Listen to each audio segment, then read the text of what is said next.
할렐루야. 백제 의자왕 때에 성충이라는 신하가 있었습니다. 왕이 날마다 주색 잡기에 빠져 있었고 도리 국정을 제대로 돌보지 않아서 나라가 기울어져 가고 있었을 때입니다. 그래서 성충은 울면서 왕에게 진언을 했지만은 왕은 좀처럼 그 신하 성충의 말을 받지 않았습니다. 그리고 오히려 감옥에 가두어 버렸습니다. 그래서 이 성충 신하는 자기 뜻이 받아들이지 아니하고 오히려 감옥에 갇혀 있으므로 결심을 합니다. 아예 단식 투쟁을 하게 됩니다. 그 옛날에 단식 투쟁을 하니 금방 건강이 허물어질 수밖에 없겠죠. 그래서 피골이 상접한 채로 죽음이 가까이 다가왔음에도 불구하고 이 왕은 좀처럼 새롭게 변하는 기미를 보이지 않고 있고, 그래서 자기가 죽을 날이 가까이 다가오고 있음을 감지해서 남긴 상서가 있는데 그 내용이 이렇습니다. 충신은 죽어도 임금을 잊지 못한다. 적병에 침입이 있을 것이니 방비를 잘하라. 이 내용을 남기고 성충 신하는 세상을 떠납니다. 나라가 어려울수록 충신이 요구되죠. 그러나 충신이 되는 것이 쉬운 것은 아닙니다. 할 수만 있으면 현실에 타협하려고 하는 그런 마음이 생겨나잖아요. 이스라엘 백성들이 나라를 잃어버리고 고통을 받고 있을 때 하나님은 이스라엘 백성들과의 약속 때문에 결국 70년 포로 생활이 끝나면 내가 반드시 너희들을 돌아오겠다고 하는 그 약속을 지키기 위해서 바벨론의 이방왕 고레스 왕을 통해서 해방을 맞이해서 나오게 되는 과정을 거치게 됩니다. 주전 457년 봄에 그때의 에스라 선지자가 아닥사스다 왕의 축복을 받으면서 예루살렘에 돌아옵니다.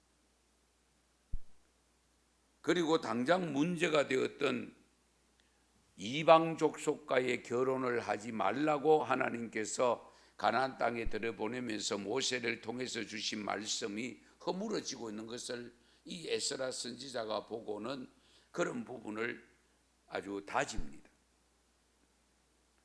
신앙의 성결을 위해서 이 강조를 많이 했다고 합니다.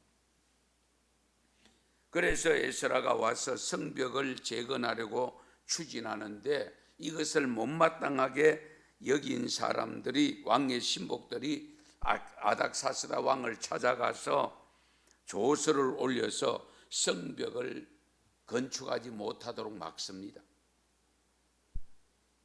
후에 아닥사스다의 성벽 건축 금지에 관한 조서를 가지고 이 예루살렘 성에 올라온 르훔과 심세라는 사람은 그 성벽을 허물고 불태우고 그리고 성재건을 중단시킵니다. 이 내용이 에스라서 4장 17절 이하에 보면 기록되어 있습니다.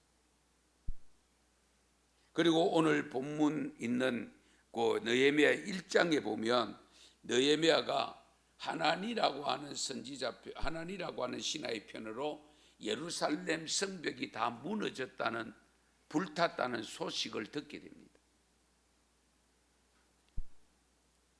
그리고 많은 사람들이 고통을 받고 있다는 소식도 아울러 듣게 되죠. 이 고국의 소식을 듣고 느헤미야는 통곡을 합니다. 그리고 금식 기도를 합니다. 민족의 죄를 회개하고 난 다음에 아닥사스다 왕 앞에 술 맡은 관원으로서 왕을 배하랍니다. 그런데 이 아닥사스다 왕이 느헤미야를 보니까 왠지 며칠 동안 못 보는 사이에 얼굴이 초췌해 있는 모습을 발견하게 됩니다. 그래서 무슨 일이 있느냐고 물으니까 느헤미야 선지자는 고국의 소식을 들었고 들은 소식을 이 아닥사스다 왕에게 전달하면서 내가 혼자 잘 먹고 잘 살기 위해서 이 바벨론 궁정 왕의 도움을 받고 살 수가 없습니다. 그러므로 나도 우리 고국에 있는 예루살렘으로 올라갈 수 있도록 해주시고 그곳에 가서 성벽을 건축할 수 있도록 도와달라고 요청을 합니다. 그래서 그 아름다운 술 맡은 관원의 지위를 과감하게 포기하고 예루살렘으로 올라왔습니다. 여러분, 만약에 저와 여러분이 느헤미야 신분의 수준을 가지고 있다면 어떻게 했을까요? 고국의 아픈 소식을 듣기는 들어도 어쩌면은 그래도 내가 여기 왕궁에서 왕의 술을 빚을 수 있는 위치에서 호유호식하고 있음을 축복으로 여기고 그 자리에 계속 머물고 싶지 않겠습니까? 그런데 느헤미야는 고국의 소식을 듣자마자 금식기도까지 올리면서 나 혼자 잘 먹고 잘 살기 위해서 백성들이 저렇게 고생하는데 내가 여기 있을 수 있느냐?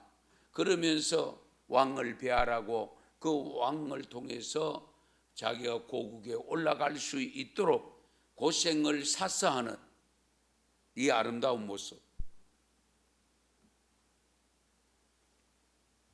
이 예레미야가 결국은 예루살렘 성에 올라왔는데요, 소문이 금방 퍼져나갑니다. 무슨 소문이 났느냐? 그동안 성전 건축을 방해했던 우리가 잘 아는 산발락과 도비아가 귀에 들리기를 이스라엘을 흥왕케 할 사람이 올라왔다는 소식을 듣게 됩니다. 이스라엘을 흥왕케 할 사람이 올라왔다.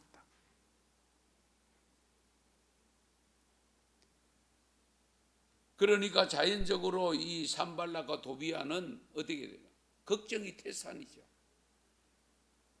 그동안은 자기들 뜻대로 다 이루어갔는데 느헤미야가 이스라엘을 흥왕케 할 아주 굳은 의지가 있는 사람이 올라왔다. 그러니까 자연적으로 자기들도 두려워할 수밖에 없는. 그런데 느헤미야는 3일 동안 잠잠히 있다가 3일 후에 다른 사람들이 잠들어 있는 한밤중에 몇 사람을 대동해서 이 예루살렘 성벽을 있는 성 위에 올라가서 관찰을 하러 올라갑니다. 가보니까 말 듣는 대로 성이 다 무너졌고 그 성문들은 다 불에 타 있는 모습을 발견하게 됩니다.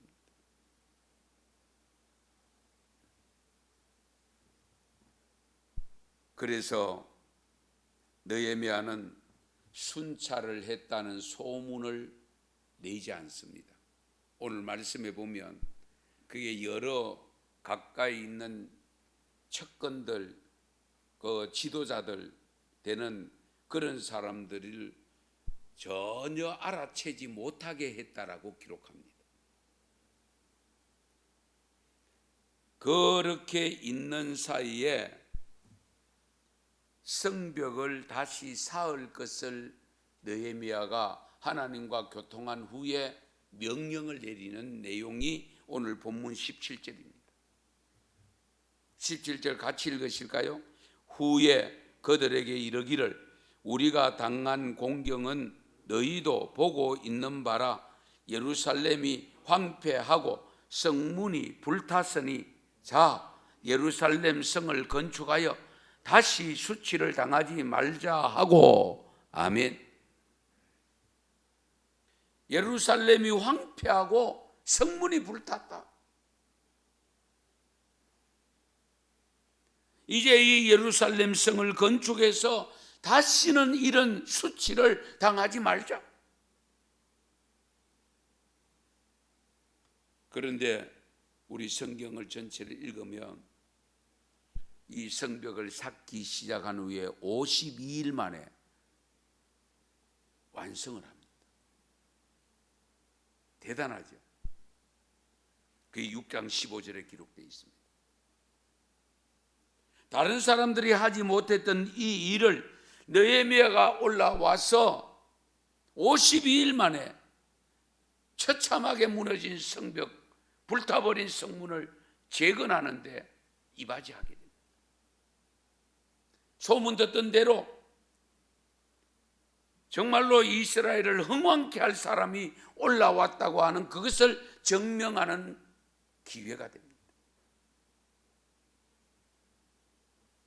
그러면 느헤미야가 다른 사람들 하지 못했던, 에스라 선지자도 하지 못했던 이 일을 어떻게 할 수 있었을까? 그렇게 짧은 기간에 그렇게 성벽을 완성할 수 있었을까? 그 이유는 느헤미야는 관점이 남들과 달랐습니다. 관점이 달랐다는 것. 분명히 조금 전에 읽었던 17절에 보면 후에 그들에게 이르기를, 여기 후는 몰래 정탐하고 난 그 일정한 기간이 지난 후라는 뜻입니다. 그 후에 이르기를, 우리가 당한 공경은 너희도 보는 바라. 예루살렘이 황폐하고 성문이 불탔으니 자, 예루살렘 성을 건축하여 다시는 수치를 당하지 말자. 마음의 자세가 중요합니다. 지난날의 뼈아픈 실수를 거울로 삼아서 새롭게 나아가자는 느헤미야의 말에 힘이 있었습니다. 이제는 더 이상 민족의 수치를 당하지 말라는 것이죠. 오늘 우리는 옛날보다 모든 면에서 나아졌지만은 하나 무너진 것이 있는데 그게 뭐냐? 정신력입니다. 오늘의 우리 젊은 세대가 가지고 있는 정신력이 옛날에 우리 아버지 세대, 할아버지 세대의 그 이전의 세대에 비하면 정신력이 많이 약합니다.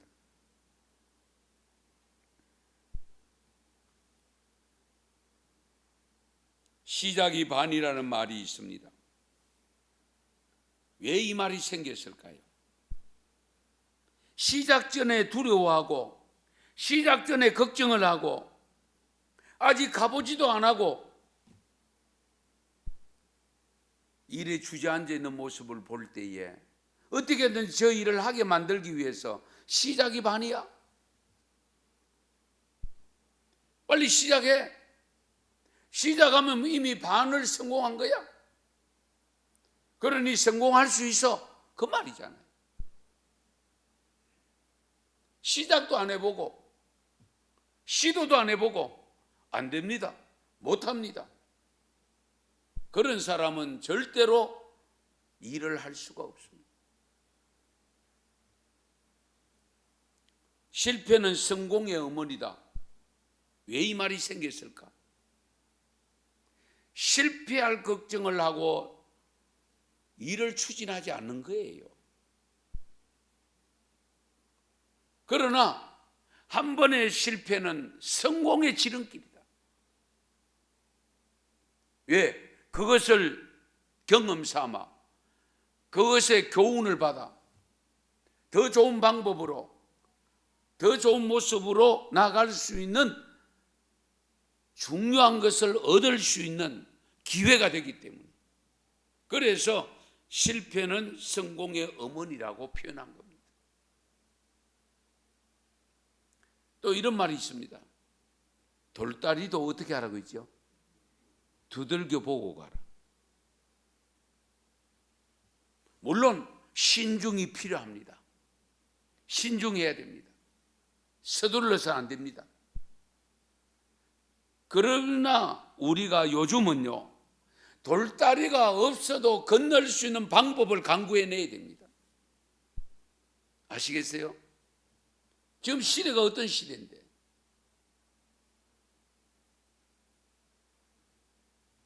성도 여러분, 새해에 우리는 새로운 생각을 품고 살아야 됩니다. 옛날 것만 생각하지 마시고 새로운 시대의 변화에 따라서 우리가 신앙적인 중심을 가지고 앞을 향해서 나아가야 됩니다. 작은 생각의 차이는 갈수록 벌어집니다. 처음에는 미미합니다, 차이가. 그러나 시작해서 가다 보면 엄청난 차이를 가져올 수 있습니다. 그러므로 관점이 남달라야 합니다. 진정한 인생의 삶에서 남다른 모습으로 살기 위해서는 관점 자체가 남달라야 됩니다.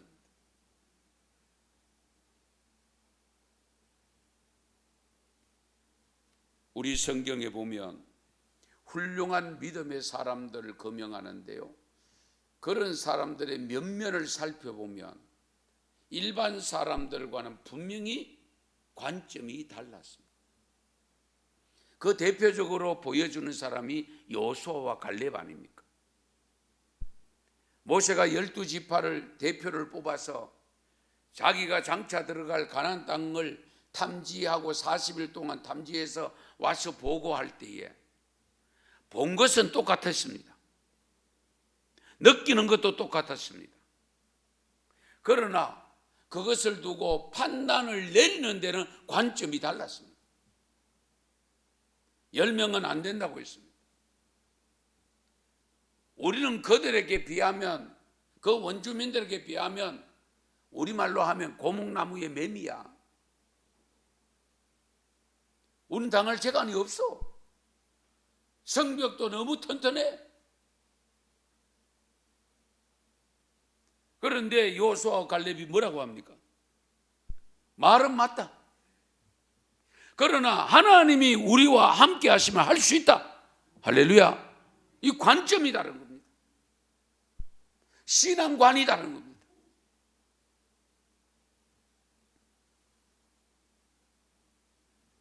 느헤미야도 보면 믿음으로 시작합니다. 오늘 보면 19절에 보면요, 회방을 분명히 받습니다. 산발락과 도비아를 통해서 회방을 받는데, 그러나 느헤미야는 오히려 믿음이 충천해졌습니다. 20절 보시면 하늘의 하나님이 우리를 형통케 하시리니, 할렐루야. 하늘의 하나님이 우리를 형통케 하시리니. 느헤미야의 이런 믿음과 굳센 정신을 보고 있던 백성들이 이제 용기를 내서 힘을 모았습니다.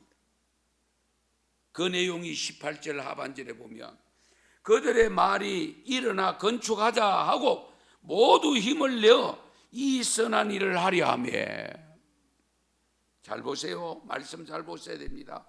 그들의 말이, 여기 그들 백성들의 말이 일어나 건축하자, 그리고 모두 힘을 내서 이 선한 일을 하려 하며 시도했다는 겁니다. 그동안 주저앉아 있었습니다. 느헤미야가 올라오기 전까지는 반대에 부딪혀서 주저앉아 있었습니다. 그런데 느헤미야가 올라와서 하나님이 우리와 함께 하신다. 우리를 형통케 하신다. 저 성벽 건축하자. 그랬을 때에 이 백성들이 우리가 건축하자 하고 모두 힘을 내어서 이 선한 일을 하려 했다는, 시도했다는 사실. 그래서 52일 만에 완공했다는 사실. 얼마나 감격스럽습니까? 우리가 힘을 내어 성벽을 쌓자, 이쪽에서 저쪽에서 이구동성으로 이와 같은 말을 하면서 서로가 힘을 모읍니다. 오늘 우리의 삶에서 지난 2년 동안 코로나19로 인해서 무너진 성벽은 무엇입니까? 관계의 성벽이 무너졌습니다. 결속력의 성벽이 무너졌습니다. 경제의 성벽이 무너져 내리고 있습니다. 정치적 성벽도 무너지고요. 아울러 정신의 성벽도 무너지고 있습니다. 여기저기서 하나님을 믿는 성도들에게도 그 성벽 안에 있는 예루살렘 성전이 무너졌듯이 이 세상의 성벽만 무너진 것이 아니라 그 안에 있는 교회도 무너지고 있습니다. 만개교회가 문을 닫았다. 성도들이 줄어들고 있다. 교회 예산도 줄어들고 있다. 성벽이 무너지니 성문이 불타고 그 안에 있는 성전도 무너질 수밖에 없습니다.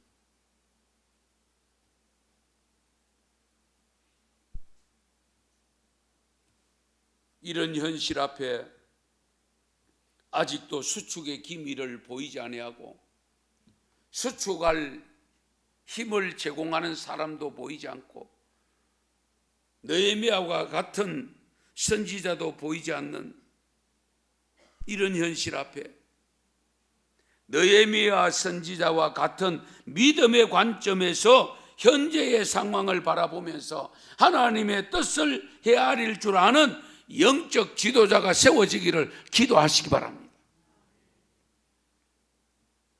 무너진 성벽, 무너지고 있는 성벽을 우두커니 서서 바라만 보고 혀만 끌끌 차고 있을 것입니까?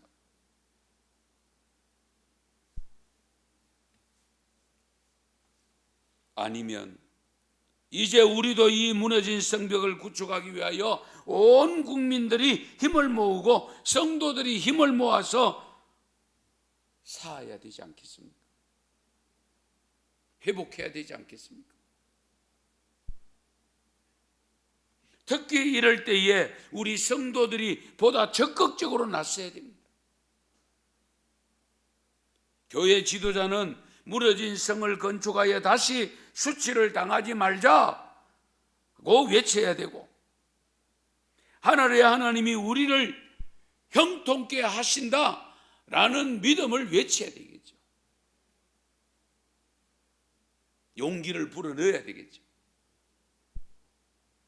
이 외침의 소리를 듣는 성도들은 일어나 건축하자, 우리가 힘을 내어 무너진 성벽을 다시 쌓자 하고 함께 가야 되지 않겠습니까? 제일 조심해야 될 것은요, 코로나 끝날 때까지 기다리자.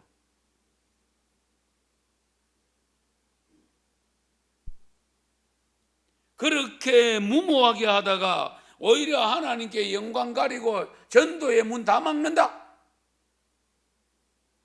이런 소리는 하면 안 됩니다.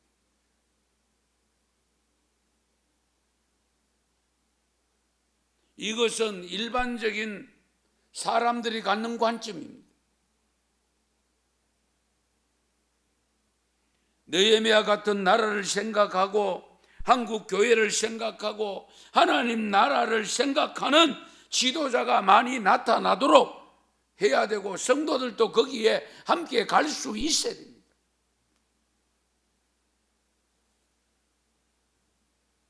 여기서 우리가 한 가지 분명하게 짚고 넘어가야 될 것이 또 있습니다. 우리가 믿음의 성벽을 쌓으려고 하면 항상 방해하는 사탄의 세력이 역사한다는 사실 기억하셔야 됩니다. 우리가 이것을 극복하지 못하면 무너진 성벽을 쌓을 수 없습니다. 느헤미야가 어떻게 철신했는가, 이것을 우리 분명히 알아야 됩니다. 오늘 본문 19절 같이 읽겠습니다. 19절 같이 읽습니다. 호론 사람 산발락과 종이었던 암몬 사람 도비아와 아라비아 사람 게셈이 이 말을 듣고 우리를 업신여기고 우리를 비웃어 이르되 너희가 하는 일이 무엇이냐? 너희가 왕을 배반하고자 하느냐 하기로. 아멘. 산발락과 도비아와 게셈이 업신여겼다고 했습니다. 업신여긴 것은 자존심 상하게 하는 거잖아요. 비웃었다고 했습니다. 조롱입니다. 여기다가 성벽 건축이 아닥사스다 왕을 배반하는 것이므로 이를 자기들 왕에게 보고하여 처치하겠다. 위협을 가합니다. 결국 하나님의 능력을 비웃는 거잖아요. 그리고 권력의 위협을 통해서 불안함을 조성해서 성을 쌓지 못하게 하는 겁니다. 이런 현상은 오늘날도 마찬가지입니다. 우리를 조롱할 수 있습니다. 불신할 수 있습니다. 위협할 수도 있습니다. 그래서 발각되면 구속당한데, 저도 그런 이야기 들었습니다. 벌금 물어야 된대.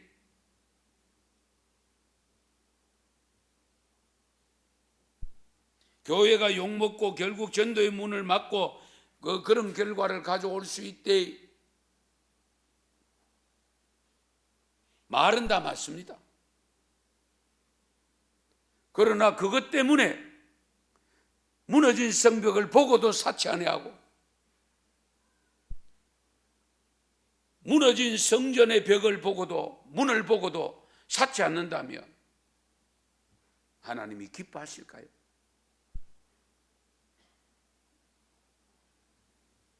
여기서 우리는 느헤미야 선지자를 통해서 배워야 될 것이 있는데요, 그것이 바로 믿음의 관점으로 승리했다는 사실입니다. 하늘의 하나님이 우리를 형통케 하신다. 하늘의 하나님. 그 무엇보다 우리는 하나님을 의지하는 믿음으로 나아가야 됩니다.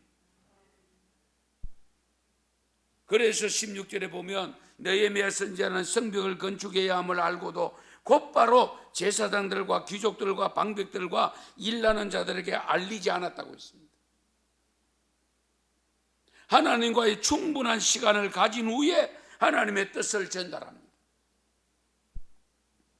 그런데 오늘 본문에서 중요한 것이 하나 더 있는데요, 느헤미야가 성벽을 건축하는 데 있어서 제일 먼저 건축한 것이 무엇인지 아십니까? 그 해답이 3장 1절입니다. 대제사장 엘리야십이 그 형제들과 함께 일어나 가장 먼저 건축한 것이 양문입니다. 양문. 성에는 많은 문들이 있습니다. 성경을 읽어보면 양문, 말이 들어간 말문, 생선이 들어가는 어문, 물을 나르는 문, 똥을 쳐다내는 문, 골짜기로 향하는 문, 성을 지키는 망대에 이르는 영문부터 해서 죄수들을 이송하는 문, 아름답게 장식한 미문, 성전 미문, 앉아서 구걸했던 사람이 있잖아요. 그런데 느헤미야는 성벽을 건축하면서 양문을 제일 먼저 건축했습니다. 그리고 성별했습니다. 왜 그랬을까요? 양문부터 건축한 이유가 뭘까요? 양은 제사를 드릴 때에 제물로 사용되는 겁니다. 제사를 드릴 때 사용되는 양이 먼저 통과할 수 있는 양문을 가장 먼저 했다는 것은 오늘날 우리의 신앙적인 면에서 볼 때에 예배를 제일 먼저 회복했다, 그 뜻입니다. 잘 들으세요. 제물은 하나님 앞에 드려지는 제사입니다. 구약시대 제사는 오늘의 예배입니다. 바로 내 자신이 양문입니다. 우리가 제물로 드려지는 제물을 위해 제단 위에 올려지는 사람, 그것이 들어가는 문이 회복되었다는 것은 예배가 회복되었다 그 말입니다.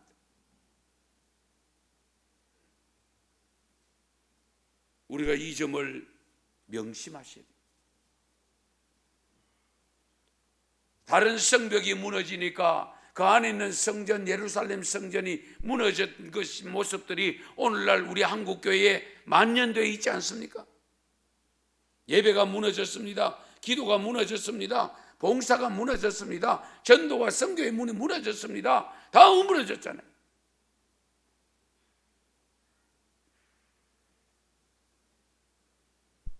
우리가 피부로 느끼고 있지만 이 코로나 팬데믹을 통해서 무너진 각가지 성벽들은 그들의 성벽을 재건하는 데 우리가 참여해야 되지만 가장 먼저는 우리는 영적으로 신앙적으로 예배가 회복되어야 될 줄 믿습니다.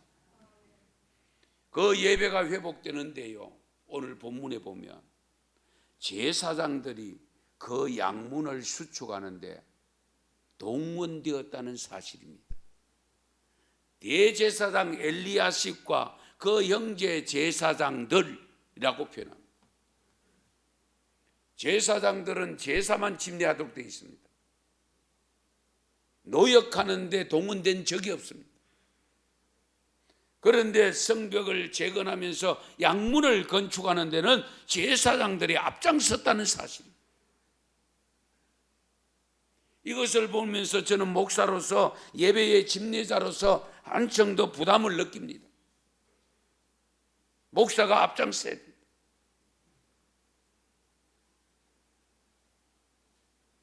성도 여러분, 지난 2년 동안 예배의 문이 무너지지는 않았는지요? 전도의 문은 무너지지 않았는지? 기도의 문은 무너지지 않았는지? 성경과 봉사의 문은 무너지지 않았는지? 구약의 문이 무너지지 않았는지? 교제의 문은, 구역의 문은 무너지지 않았는지? 교제의 문은 무너지지 않았는지? 여러분, 무슨 문부터 건축하시렵니까? 주택문입니까? 출세문입니까? 경제문입니까? 아니면 인생에 있어서 아름답게 보이는 미문입니까? 이런 문들을 세운 사람들은 가나안의 후손들입니다. 두발가인은 고급 기술 인력으로, 기술인으로서, 유발은 음악인으로 출세하지만 양문이 없었습니다. 그러나 셋 계열의 후손들은 양문이 있었습니다. 그래서 장수하고 하나님의 뜻을 담아내는 그릇으로 쓰임받았습니다. 코로나 팬데믹이 가시지 않고 오히려 변이 바이러스 오미크론에 확산되어지는 이런 가운데 맞이한 우리 금년 새해는 어떻게 할 것인가? 무너진 성벽과 양문을 쌓는데 우리 모두가 새로운 관점으로 다가가야 되지 않겠습니까? 우선 개인적으로는 자신의 신앙의 문, 예배의 문이 회복되어야 되고, 한국 교회가 예배의 문이 허물어지는 것을 안타깝게 여기고 울며 금식하는 기도가 있어야 될 줄 믿습니다. 그러면서 하늘의 하나님이 우리를 형통케 하십니다 하는 이 믿음으로 나아가서 하나님의 선한 뜻을 헤아려서 이 바이러스가 물러가고 든든히 서가는 교회로서의 자리매김을 하는 놀라운 역사가 우리 은성교회부터 시작될 수 있기를 축원합니다. 축복합니다. 기도드리겠습니다.